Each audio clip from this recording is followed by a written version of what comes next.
Hi everyone, welcome to English Digest. I am Sam. And I'm Angeline, and today we're going to write an essay in response to an inspiring quote.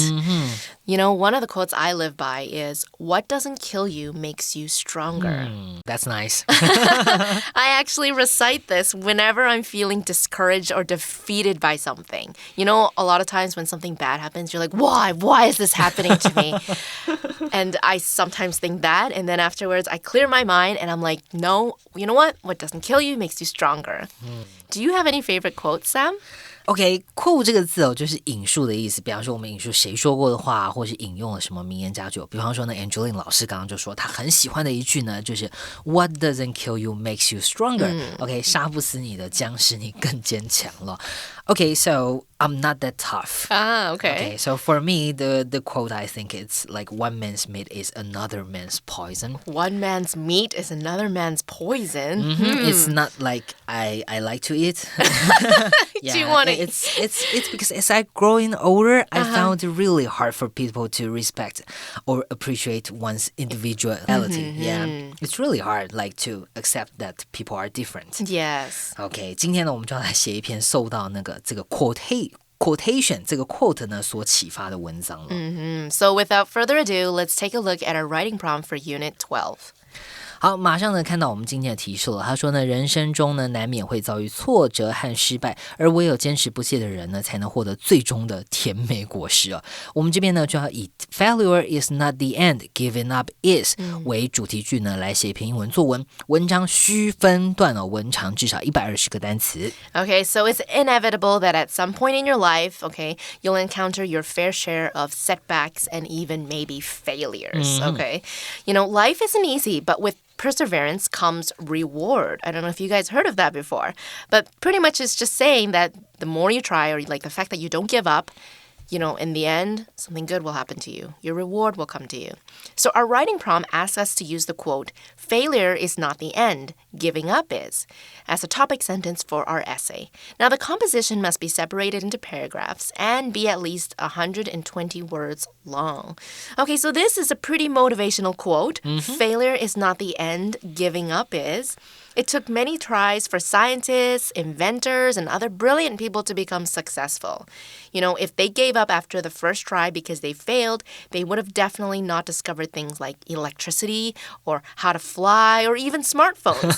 So the decision to give up is what stops us from achieving a goal. 没有错。所谓呢，失败为成功之母了。不管是科学家呢、发明家、运动员、演员呢，我想呢，应该是所有成功的人呢，都是不断的失败、不断的尝试、不断的挑战之后呢，才会获得今天的成功了。那今天呢，我们就要以这个主题呢来写作，来看看呢，透过这一句佳句呢，你有没有获得什么启发咯？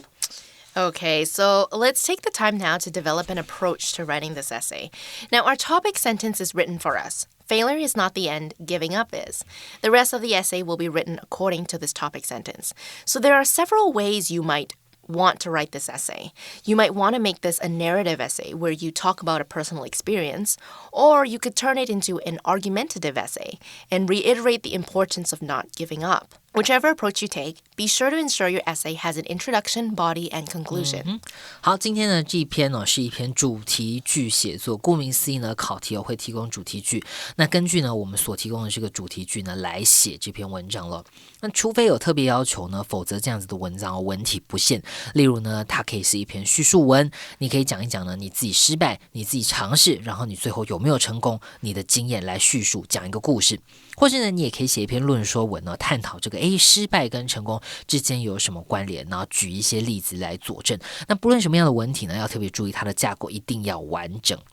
我们呢一样呢要有 introduction 开头的这个引言，要有 body 文章主体，最后要给它下一个 conclusion， 要下一个结论。那以今天的题目来说呢，我们的主题句已经确认了，今天已经有指定了。那我们呢接下来就来看看我们的这个文章主体要怎么来发展。So what comes after the topic sentence? Well, you can elaborate on the topic sentence by explaining it or providing an example. So if you take a look at our base example, you'll see that after the topic sentence, the author dives right into a personal story depicting this quote. The writer recounts a past experience and then looks at the experience in retrospect. 好的，以我们的这个 basic sample 范例作者呢就是以自己的经验为出发点来写作这篇叙述文那这边要提醒同学呢，在写作这种回忆的文章的时候，要特别注意的是时态。你讲述的呢是过去发生的事情，还是呢你是要讲现在学到的经验？要特别留意呢，在这个不同时态之间的转换了。以我们的这篇范例文章来看呢，文章主体描述的是过去经验 ，OK， 过去已经发生过的事情，所以在这边呢，我们就使用的是过去简单式。但是呢，当作者呢回到了这个要下结论，现在呢已经是在回顾了，注意到呢我们时间已经回到现在，所以呢动词时态也要相对应的转回现在式了。So since this essay is based on the quote, failure is not the end, giving up is, you will want to reiterate this theme in your essay, all throughout your essay, so it resonates with your audience. Now you can do this by concluding the essay with this quote, either word for word or in your own words. 非常好的一个做法呢，就是你的结论句再一次的复述主题句 OK， 这个呢不是在偷懒你呢可以直接再 quote 一次，或是呢用你自己的话写都没有关系。这样的做法呢，我们可以加强主题，并且达到了这个首尾呼应的效果咯。And now, sometimes you might be given more than one topic sentence to write your essay. For example, in the 2003 Advanced Subjects Test, a topic sentence was given for the first paragraph. Exams of all kinds have become a necessary part of my high school life. And a separate topic sentence was given for the second paragraph. The most unforgettable exam I have ever taken is. So be sure to read the instructions carefully before you begin writing any writing task. OK， 主题句写作的考题呢也会有不同的形式咯。例如呢 Angeline 老师刚刚提到的这一题呢，它指定了第一段落开头的主题句，但是呢也指定了第二段落的主题句了，所以这个考题也就是指定了整篇文章的走向。OK， 所以呢提醒大家在写作前务必详读提示确认考题的要求是什么，再来下手咯。I can't believe, I don't think I would be able to write the most unforgettable exam I have ever taken because most of my exams, actually all of my exams, I've completely forgotten about them because it's such a bad memory, You go in, you do your exam, and then that's it. You don't need to think about it again. But do you have a one worst memory that you can think of? I do have one really bad memory of an exam, and I blame my Chinese teacher for it, okay? So my Chinese teacher, when I was in school, I had to take Chinese, like a second language in high school. And my Chinese teacher was teaching us simplified Chinese because in Canada, we learned simplified Chinese, not traditional Chinese. Okay. But everybody in my class were all either from Hong Kong or from Taiwan. And they were taking this class not to learn it, but just as for free credits because it's so easy for them, right? So they went to this class and then whatever we were learning in class was super easy for them. Like it was like kindergarten level, right? And then for me, it was like, because I was learning a new language that was new to me.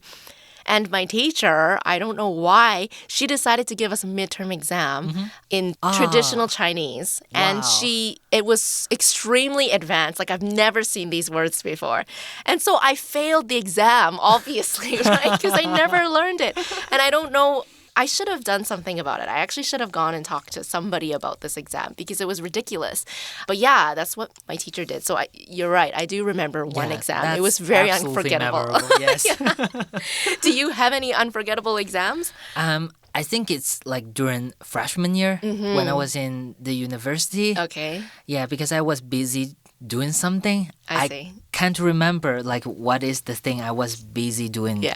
But still I totally forget about this exam. And so you didn't study for it. Oh my gosh. Yes, and I scored 12 out of 100. 12 out of 100 is 12%. You failed the exam. It's like the worst I can get. So yeah, that's absolutely memorable.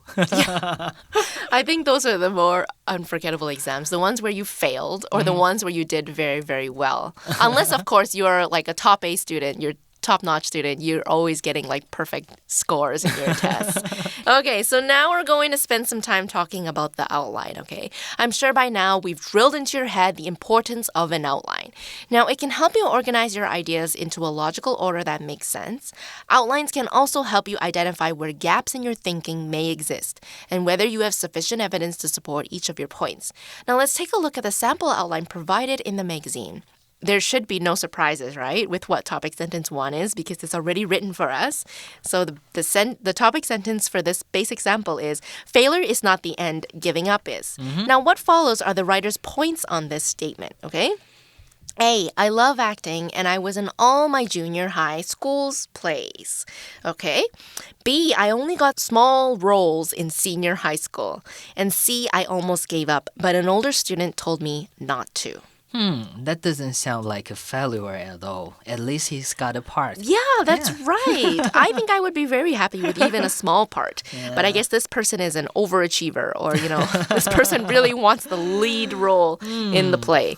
OK， 在我们的范例这个 basic sample 里面呢，作者呢就用自己的经验来写作了。提醒呢，他在国中的时候呢 ，A 是很爱演戏并且加入了学校的 play。OK， 这边这个 play 呢不是打球玩乐器的这个动词 play， 它是呢当名词表示戏剧的意思。那结果怎么样了呢？当他上了高中之后，他只获得小角色 ，A 觉得自己经验丰富，但是不被赏识了，所以呢受挫了。结果呢，有一位高年级的同学就告诉他，千万别放弃哦。那在第一段的最后呢，我们就用这个高年级的同学跟他讲的话来带出了转折受到了这个学长姐的启发之后，有什么变化呢？我们就会写在我们的第二段咯。Right, so with our second topic sentence, the writer talks about the advice that was given to her. In the end, she was right. So the writer is talking about this older student, okay? This older student said, don't give up. And in the end, she was right. And then gives more details about why it was a good idea not to give up. Now it said, A, I showed my abilities in smaller roles. And B, I learned that the most important thing was the quality of the play. 第二段呢，就说明作者自己坚持不懈，并且获得了成功不仅呢展现了实力并且也了解到团队合作最重要的呢是这个成品的品质，绝对呢不是个人演的很精彩，但是整个剧很糟糕很难看。OK， 最重要的是这个剧呢，大家的团队合作是最重要的。那记得呢，我们在这边呢已经把故事讲完了，最后呢我们还是要给他下一个结论咯。Okay, so the writer concludes the essay by saying, I'm glad I didn't give up theater. 这边作者呢用自己的经验呢呼应了主题句了，庆幸呢自己没有放弃。那在这边呢，我们看到这个大纲呢很简单，把重点呢条列下来。接下来呢，我们进入真正的写作就相对的容易许多了。我们呢就不会这个写一写呢就这个走中或是走歪了。OK， 同时呢要提醒大家呢，在我们正式写作的时候要善用连接词转折语句用这些字词呢把文章各个句子串联，加入更多细节，其实呢很容易，我们就可以写出一篇很棒的文章咯。Okay, so before we take a look at our samples, let's take a quick break, so don't go anywhere.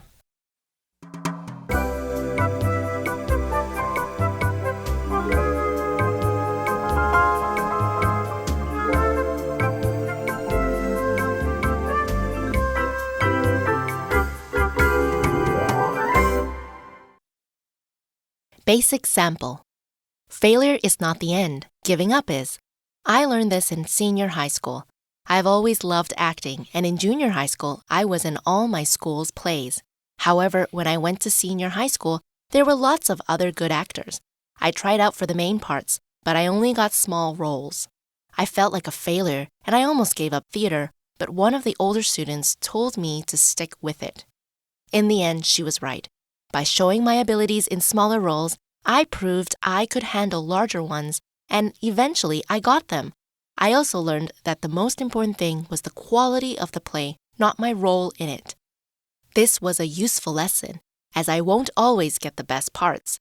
I'm glad I didn't give up theater, as then I would have failed myself. Okay, so that was our basic sample. Now, I would say this essay is quite well written. Right off the bat, the writer talks about his or her experience with failure and perseverance. Now, the writer talks about being in all the school plays in junior high school, but felt like a failure when he or she went to senior high school because there were a lot of other talented actors at school, right? I would probably feel very discouraged trying out for the main parts of a play and then not getting the part. Yeah, so when you try out for a play, you are trying to compete to get the part in the play. There is only one Juliet in the play, right? when you watch Romeo and Juliet. There's only one Juliet. So people have to try out to see who is the best person to play the part.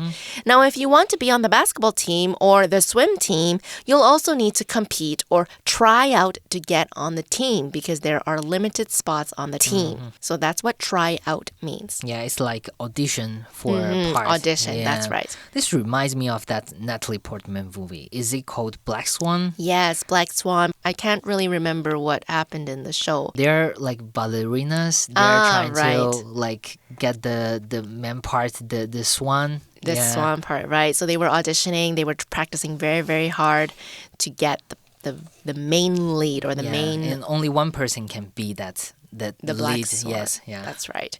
Okay, so in high schools, I don't know, but do you guys have a play production every year? You guys do? Yeah. Okay.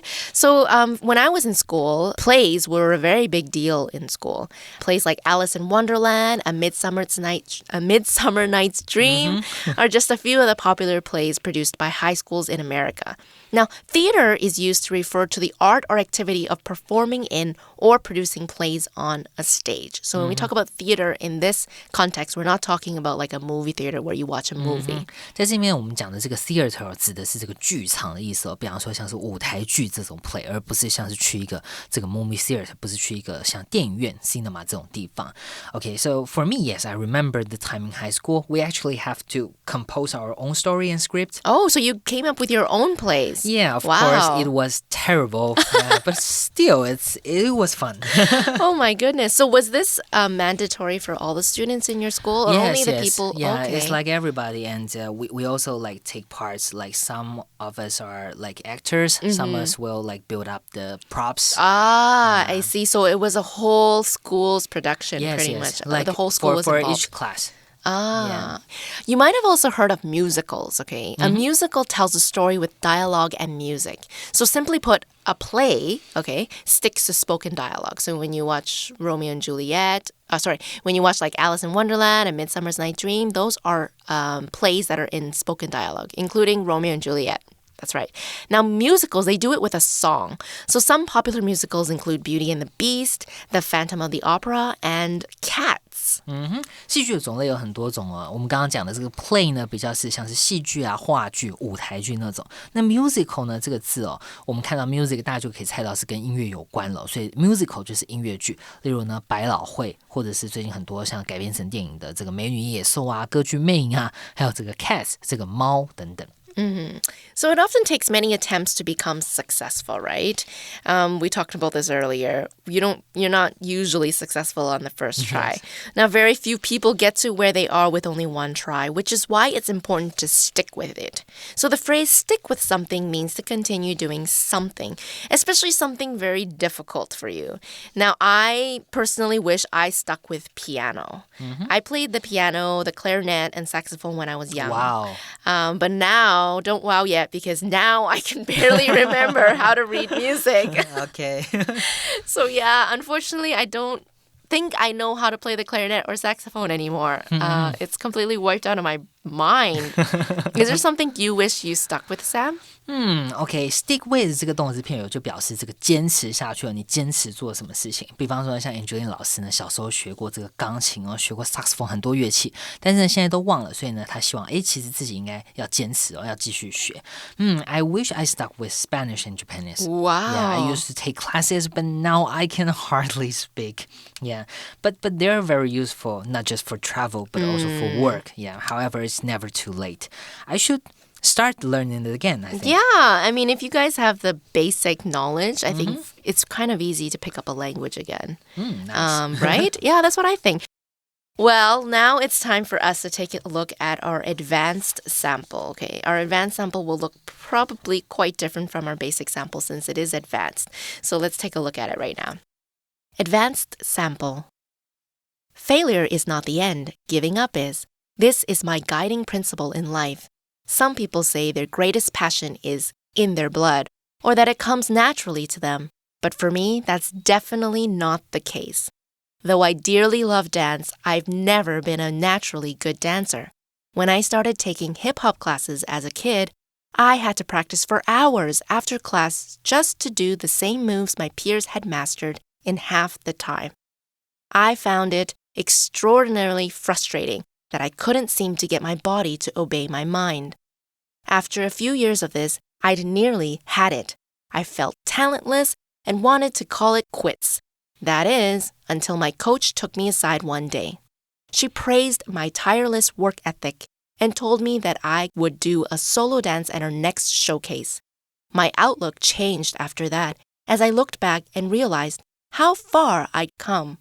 The more work I'd done, the more I'd improved, and now I was finally reaping the rewards.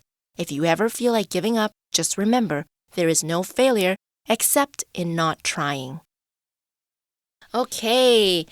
Of course, this essay begins with the same topic sentence as our first sample since, the topic sentence has been given to us, right? So, same topic sentence, same beginning. Now, I really like the second sentence, though, in this advanced sample. It says, "This is my guiding principle in life." Now, the author is basically saying this is the quote he or she lives by. Just like the quote I told you guys earlier, what doesn't kill you makes you stronger. That would be my guiding principle in life. So some people are naturally talented, or we can say it's in one's blood. So if a quality or talent is in your blood, you have it naturally, usually because it already exists in your family. Here is an example sentence. His mother and grandfather were singers too, so it's obviously in the blood. In the blood 这个片语表示呢，在你的血液之中呢，它引申来的意思呢，就是表示这个能力呢是与生俱来的，在你的血管里面流的，这么自然的。比方说呢，像是你的这个妈妈阿嬷都是歌手，所以呢你会唱歌音乐这件事情呢已经写在你的基因里面，与生俱来的。这时候呢我们就可以说 in the blood. Yeah, there are many things I wish I was good at, like dancing and drawing. But if I had to pick one thing that I think is in my blood, it's probably cooking. It comes quite natural to me. Nice. What about you, Sam? I think language is something comes natural to me. Kind of. Yeah. However, I'm quite sure that playing sports is not in my blood. Yeah. I remember I used to play tennis, and it's pretty much like the author did hip-hop dance. Yeah. It took me way more time to achieve what my classmates can do. Yeah, I'm not very good at tennis at all. We learned tennis in PE class in high school or middle school, I forgot. And that racket, the tennis racket is so heavy. Yes. I could barely do, hit the ball with the racket because it was so heavy. I've taken dance classes here or there, but never stuck with it because it was so frustrating. Like the writer, okay, it would take me countless hours to get a move down. And I also noticed that everyone else in the class seemed to have mastered the moves on the first few tries. So to master something means to learn a skill or a language so well that you have no difficulty with it. Master 这个字当作名词，你可能知道的是大师的意思，所以当作动词如果呢你 master 什么事情呢，表示你做这件事情熟练程度已经是大师级了，所以在这边呢我们就会翻译为精通。So if you've made an effort to try to master a skill or solve a problem, it only feels normal to give up or to call it quits, especially when you realize you're getting nowhere. Well, to call it quits means to stop doing something. So if you have had it with someone or something, it means to not be willing to continue to deal with someone or something. I'm sure all of you have felt this way before, towards a friend, a partner, or even a job. You've had it with it. OK, have had it with. OK, 这个片语就表示已经受够了，不想再继续了，已经厌倦了。你可以呢怎么样呢 ？Have had it with. OK, 后面呢我们可以接事情，可以接人厌倦他了，厌倦这个事情，或者是呢我们可以看这个例句I've had it with this job. OK, 我已经受够这个工作了。I am quitting. 我要辞职了。Have you ever felt this way before? Yeah, sometimes. Sometimes you mean with your current job? Or? Yes. Okay. Yeah. How about previously? Like, did you ever quit a job because you just had it? You're so angry? Yes. Yeah. That's the reason why I quit my former previous job. I see. Yeah. I've had that experience too where I've had it. I just can't stand it anymore. And you decide that you want to quit. Yes. So you've also probably heard the term attitude is everything, right? Remember the story about the tortoise and the hare? Everyone knows a hare is much faster than a tortoise. But How did the tortoise win the race? Well, he stuck to it, right? The hare, on the other hand, was so sure he was going to win, so he got cocky, he got all arrogant, and he's like, oh, I'm going to take a nap since it's going to take you forever to get to the finish line anyways. Well, the hare's overconfident attitude caused him to lose the race. Now, oftentimes, people judge you based on your ethic, okay? Which is kind of like your attitude. You know, it's the general idea or belief that influences people's behavior and attitude. So sometimes people who are naturally talented take their talent for granted. So they don't practice or they don't try to better themselves. Instead, the less talented individual works extra hard and is diligent, surpassing the person who is naturally talented. So this is why we say ethic can be more important than talent. 好 ethic 这个词有中文呢，我们翻译为伦理哦。比方说呢，我们很常看到这个 work ethic 就表示你的工作态度哦。这个工作态度呢，包含了这个你对你自己的工作认不认真啊，你跟同事相处之间是不是融洽，或是呢，包含这个你对客户、对媒体、对外的这个态度是不是符合公司的原则。所以不只是工作认真 work ethic， 比方说呢，像是这个泄露公司机密，这个呢也不符合我们的 work ethic。那 ethic 呢，也可以用在其他地方一样，表示这个伦理或是准则。比方说，我们可以说ethic of journalism，OK， 作为这个新闻业你应该要有的这个操守要有的准则。That's right. So this is why you must always remember that hard work always pays off, okay? You work hard and then you reap the benefits. To reap the rewards means to get all the good things that come with something. So it's important to work hard when you're young so you can reap the rewards of your success before it's too late. reap 这个单字这个动词呢就表示收获或是收成。你呢可以收成这个农作物，或是呢像是我们刚刚讲 reap the reward， 或是呢 reap the benefit， 你呢可以这个获得报酬、获得好处。一样呢，我们可以使用 reap 这个动词。Yeah, so you know a lot of times when you're as a kid, you're like, oh, why do I need to study so hard? Why do I need to get straight A's? Why do I need to, you know, why can't I go out and play? And then your parents are always like, no, study, study, study. Every day you have to study. Well, you think that it doesn't really affect you at that moment, but everything kind of is like a chain of events, you know? You know, when you do well in elementary school, you will likely do well in middle school. Yes. Right? And sometimes, I don't know for here, but does your elementary school grades affect where you go to middle school? When I was in elementary school, no. But I'm not quite sure. Now, okay. Yeah. So, but you know, for sure, your high school grades definitely affect which university you go to, sure. right? Yes. So this is why it's very important to work hard. Okay, so we've actually come to the end of our episode for today, but I thought I would end off our episode with another inspirational quote. I think this is a pretty it's very motivational to listen to this. The quote is, sometimes you win and sometimes you learn. You never lose. You never lose. No, because there's nice. always something to learn from a bad experience or a mistake that you make. There's always something to learn about that. Yeah, so I hope you guys enjoyed our episode and that you guys keep in mind our inspirational quotes so that you guys, maybe you can write it down on a sticky note, and whenever you feel discouraged or you feel defeated, you can look at the quote and be like, oh, I remember Sam and Angeline told me never to give up. Yeah, no. Okay, thank you guys for joining us. This is Angeline. This is Sam. Goodbye. Bye.